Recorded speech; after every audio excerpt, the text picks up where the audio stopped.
आपके अपने YouTube channel अनुराग study class में दोस्तों आपका स्वागत है। जैसा कि दोस्तों आपको पता है आपका आज यानी 15 सितंबर को कक्षा 11वीं का जीव विज्ञान बायोलॉजी का पेपर है। ओके, इसलिए मैं पहले ही आपकी तैयारी करा रहा हूँ। ओके, पहले करा चुका हूँ। ओके, पार्ट 1 इस वीडियो का आ चुका है। ये आपका क्या है, पार्ट 2 है। ओके, पार्ट 1 में दोस्तों मैंने आपको क्या है महत्वपूर्ण प्रश्न बता दिए थे, 2 अंकी वाले, 3 अंकी वाले विद सॉल्यूशन के साथ। इस वीडियो में दोस्तों हम क्या है चार अंकीय और क्या है 5 अंकीय महत्वपूर्ण प्रश्न देखेंगे विद सॉल्यूशन के साथ, इसलिए वीडियो को ध्यान से अंत तक देखिएगा। ओके, तो चलिए स्टार्ट कर लेते हैं। और अभी तक आपने पार्ट 1 नहीं देखा, जाकर जरूर देखिएगा, क्योंकि देखने से आपको क्या है महत्वपूर्ण 2 अंकीय और महत्वपूर्ण 3 अंकीय प्रश्न मिल जाएंगे, वो भी सॉल्यूशन के साथ। ओके, तो देख लेते हैं हम 4 अंकीय महत्वपूर्ण प्रश्न। ओके, तो पहला क्वेश्चन है किण्वन की क्रिया को स्पष्ट कीजिए। ओके, चलिए इसका सॉल्यूशन हम देख लेते हैं।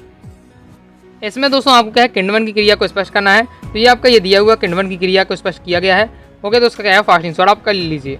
ये पूरा आपको दिया है किण्वन की क्रिया। ओके, पद में आपको ये दिया हुआ है, पूरा आपको इस प्रकार से लिखना है। ओके, स्क्रीनशॉट आप पूरा ले लीजिए। ओके, इस प्रकार से अपना कंप्लीट हो जाता है। चलिए दोस्तों आगे देख लेते हैं। नेक्स्ट दोस्तों आपका क्वेश्चन है डीएनए और आरएनए में क्या अंतर लिखिए। ओके, तो चलिए इसका सॉल्यूशन देख लेते हैं। तो ये आपका दिया हुआ है डीएनए और आरएनए में अंतर। ओके, तो इसका क्या है फास्ट आंसर आप ले लीजिए। ये आपका दोस्तों दिया हुआ है डीएनए और आरएनए में अंतर। ओके, कंप्लीट हो जाता है। चलिए नेक्स्ट देख लेते हैं।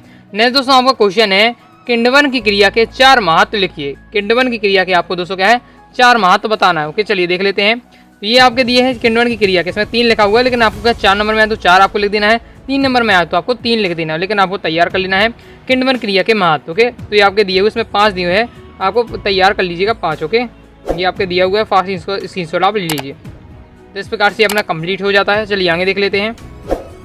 आगे दोस्तों आपका नेक्स्ट क्वेश्चन है श्वसन क्रिया के विभिन्न चरणों का क्या उल्लेख कीजिए। ओके, चलिए इसका भी सॉल्यूशन देख लेते हैं। तो इसका तो सॉल्यूशन आपका ये दिया हुआ है, फास्ट आंसर ले लीजिए। इसमें आपको क्या है श्वसन क्रिया के विभिन्न चरणों का उल्लेख करना है। तो ये आपके ये दिया हुआ है श्वसन क्रिया के चरण। ओके, इसके आगे आपका ये दिया हुआ है, इसका भी क्या है फास्ट आंसर ले लीजिए। ओके, तो इस प्रकार से दोस्तों अपने क्या कंप्लीट हो जाता है। चलिए आगे देख लेते हैं। आगे दोस्तों आपका नेक्स्ट क्वेश्चन है अंतः श्वसन के समय होने वाले परिवर्तनों को लिखिए। ओके, चलिए इसे भी देख लेते हैं हम।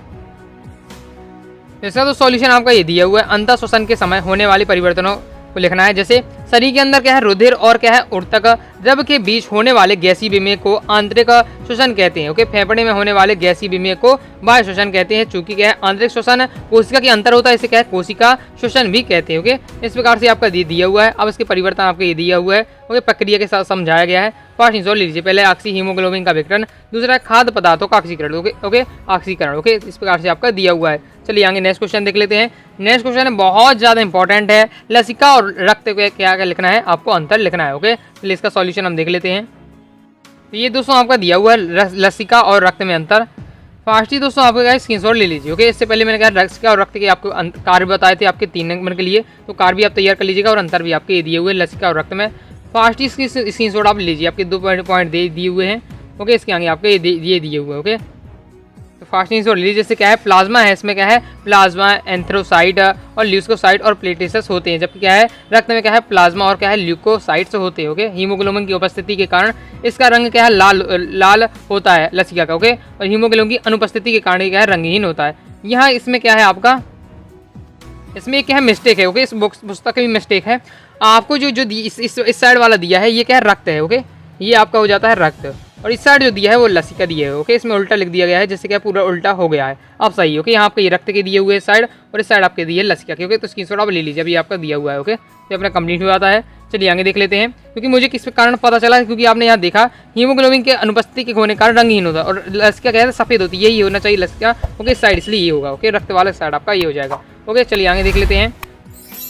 आगे दोस्तों आपका नेक्स्ट क्वेश्चन है नेफ्रॉन की संरचना का नामांकित चित्र बनाइए। आपको नेफ्रॉन की संरचना का नामांकित चित्र बनाना है। चलिए इसका भी सॉल्यूशन देख लेते हैं। इसका तो सॉल्यूशन आपका ये दिया हुआ है, फास्ट स्क्रीनशॉट ले लीजिए। ओके, ये थोड़ा हार्ड है। ओके, तो आप क्या है यूट्यूब से बनाना सीख सकते हैं, उसमें दिया रहता है, तो आप इसका स्क्रीनशॉट ले लीजिए। ओके, और तैयार कर लीजिए नेफ्रॉन की संरचना का नामांकित चित्र। चलिए आगे देख लेते हैं। इस प्रकार से दोस्तों हमने क्या 4 अंकीय महत्वपूर्ण प्रश्न कंप्लीट हो जाते हैं। अब दोस्तों हम देखेंगे 5 अंकीय महत्वपूर्ण प्रश्न। ओके, 5 अंकीय महत्वपूर्ण पहला है C3 व C4 पौधों में कोई 5 अंतर लिखिए। ओके, बहुत ज़्यादा महत्वपूर्ण है C3 और C4 पौधों में अंतर। तो ये आपका दिया हुआ है C3 और क्या है C4 पौधों में अंतर। तो क्या है आप फास्ट आंसर ले लीजिए। ओके, ये आपका दिया है C3 पादप या C4 और C3 पादप और C4 पादप में आपका अंतर। ओके, या पौधों में, इसकी आंसर आप इसका ले लीजिए। बहुत ज़्यादा इंपॉर्टेंट है, ये क्या है फाइनल पेपर में भी कई बार आ चुका है, इसलिए आप इसका ले लीजिए। तो ये अपना कंप्लीट हो जाता है। ओके, इसमें क्या है C3 जो पादप होते हैं इसमें क्या है, ये पौधे समानता वातावरण के अनुकूलित होते हैं, जबकि क्या है ये जो C4 पौधे हैं ये पौधे तीव्र प्रकाश, उच्च प्रकाश, ओके, प्रकाशतम और कम जल की उपस्थिति में भी क्या है रहने के लिए अनुकूलित होते हैं। ये आपका दिया हुआ है। चलिए आगे दोस्तों हम नेक्स्ट देख लेते हैं। नेक्स्ट दोस्तों आपका क्वेश्चन है, ओके, अभी तक दोस्तों हमने क्या वीडियो को लाइक करके चैनल को सब्सक्राइब जरूर करिएगा, और दोस्तों कोई भी आपको डाउट हो कमेंट बॉक्स में आप जरूर पूछ लीजिएगा। ओके, साथ ही सब्सक्राइब तो कर लिया होगा मुझे आशा है। ओके, बेल आइकन प्रेस कर लीजिएगा। ओके, साथ ही अब देखिए आपको क्या है, अगर आप क्या है PDF अगर इसकी चाहते हैं, ओके, तो आपको क्या करना है, गूगल पर जाना है, गूगल पर सर्च कर लेना है अनुरागसारीक्लासेस.com। सबसे पहले दोस्तों आपको वेबसाइट मिलेगी, इसे ओपन कर लेना है। तो वहाँ से जाकर आप क्लास 11th के सभी सब्जेक्ट के त्रैमासिक परीक्षा के लिए महत्वपूर्ण प्रश्न प्राप्त कर सकते हैं। ओके, तो चलिए हम नेक्स्ट क्वेश्चन देख लेते हैं। नेक्स्ट दोस्तों आपका क्वेश्चन है, प्रकाश संश्लेषण की प्रकाशीय व अप्रकाशीय अभिक्रिया में कोई 5 अंतर लिखिए। ओके, चलिए इसका भी देख लेते हैं। तो इसका तो सॉल्यूशन आपका ये दिया हुआ है, फास्ट इसका भी स्क्रीनशॉट आप ले लीजिए। ओके, वस्तुनिष्ठ क्वेश्चन अगर आप चाहते हैं तो कमेंट बॉक्स में जरूर बताइएगा। पार्ट 3 लाकर में आपको क्या है वस्तुनिष्ठ क्वेश्चन आपको सिलेक्टेड बता दूंगा, जिस प्रकार से मैं पहले आपको बताते आ रहा हूँ। ओके, तो अगर आप चाहते हैं कमेंट बॉक्स में जरूर बताइएगा। तो ये आपका ये दिया है, प्रकाश संश्लेषण की प्रकाशीय व अप्रकाशीय अभिक्रिया में कोई 5 अंतर। ओके, फास्ट स्क्रीनशॉट आप ले लीजिए। तो इस प्रकार से ये अपना कंप्लीट हो जाता है। चलिए आगे देख लेते हैं। आगे दोस्तों आपका नेक्स्ट क्वेश्चन है, ग्लाइकोलाइसिस व कैब्रस चक्र में कोई 5 अंतर लिखिए। मतलब एकदम सिलेक्टेड क्वेश्चन है, अंतर आता है 5 नंबर में अक्सर। ओके, तो ग्लाइकोलाइसिस व आपको कैब्रस चक्र में आपको अंतर बताना। चलिए देख लेते हैं इसका सॉल्यूशन।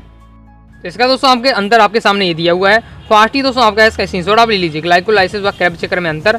ओके, तो इसका क्या है, फास्ट स्क्रीनशॉट ले लीजिए। 5 अंतर आपको क्या है अच्छे से तैयार कर लीजिएगा। ओके, ज़्यादा ही याद करके जाइएगा। जैसे 5 नंबर का क्वेश्चन है तो आपको 6 से 7 आपको तैयार कर लेना है, क्योंकि पेपर में क्या होता है टेंशन के कारण 1 से 2 आपको क्या है भूल ही जाएंगे। आप जगह 5 याद करके जाएंगे, पेपर में आपको क्या है लगभग 3 आपको याद रहेंगे। ओके, तो इसलिए आपको कम से कम 7-8 याद करके जाइएगा, जब कहीं जाकर आपको 5 अंतर आप लिख पाएंगे। ओके, तो ज़्यादा याद कर लीजिएगा। ओके, चलिए आगे नेक्स्ट क्वेश्चन देख लेते हैं। स्क्रीनशॉट आप फास्टली ले लीजिए।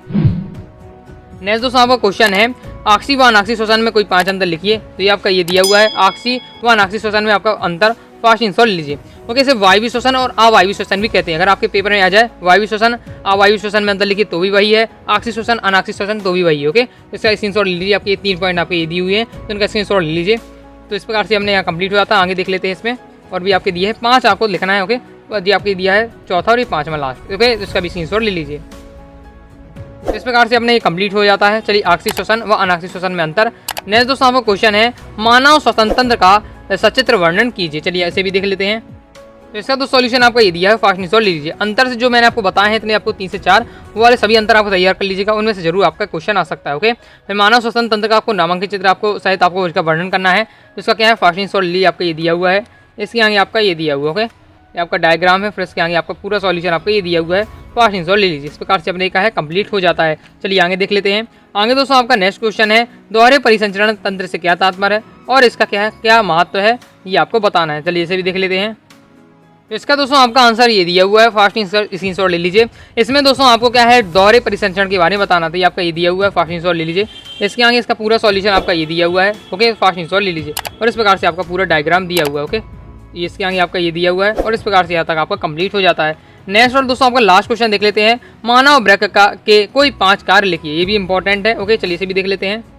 तो इसका तो सॉल्यूशन आपका ये दिया हुआ है, मानव वृक्क के आपको कोई 5 कार्य बताने हैं। ओके, तो फास्ट स्क्रीनशॉट ले लीजिए। पहला है जैसे यूरिया, अतिरिक्त लवण, अतिरिक्त जल एवं अन्य वर्ज्य पदार्थों के मूत्र के द्वारा क्या है बाहर निकालने में। ओके, विष औषधियों और विटामिन को बाहर निकालने में, ये आपका दिया हुआ है। ओके, आसान है, तैयार कर लीजिएगा। नेक्स्ट है परासरण निगमन का कार्य करने में। चौथा है शरीर का आंतरिक वातावरण एक सा बनाए रखने में। 5वां भी आपको एक और तैयार अपनी तरफ से कर लीजिएगा। ओके, 5 आपको तैयार कर लेना है। इस प्रकार से दोस्तों मैंने आपको क्या है महत्वपूर्ण 4 अंकीय और महत्वपूर्ण 5 अंकीय प्रश्न भी बता दिए है, और पार्ट मैंने आपको 1 में 2 अंकीय और 3 अंकीय महत्वपूर्ण प्रश्न बता दिए थे। ओके, तो आई होप दोस्तों आपको वीडियो पसंद आई होगी। वीडियो पसंद आई वीडियो को लाइक करके चैनल सब्सक्राइब जरूर करिएगा। कोई भी दोस्तों आपको डाउट हो कमेंट बॉक्स में जरूर पूछ लीजिएगा। डाउट नहीं है तो लेकिन अपना क्या है प्यारा सा कमेंट जरूर करिएगा। ओके दोस्तों, साथ ही टेलीग्राम चैनल को ज्वाइन कर लीजिएगा, इंस्टाग्राम में फॉलो कर लीजिएगा। मिलते हैं नेक्स्ट वीडियो में, तब तक के लिए बाय बाय।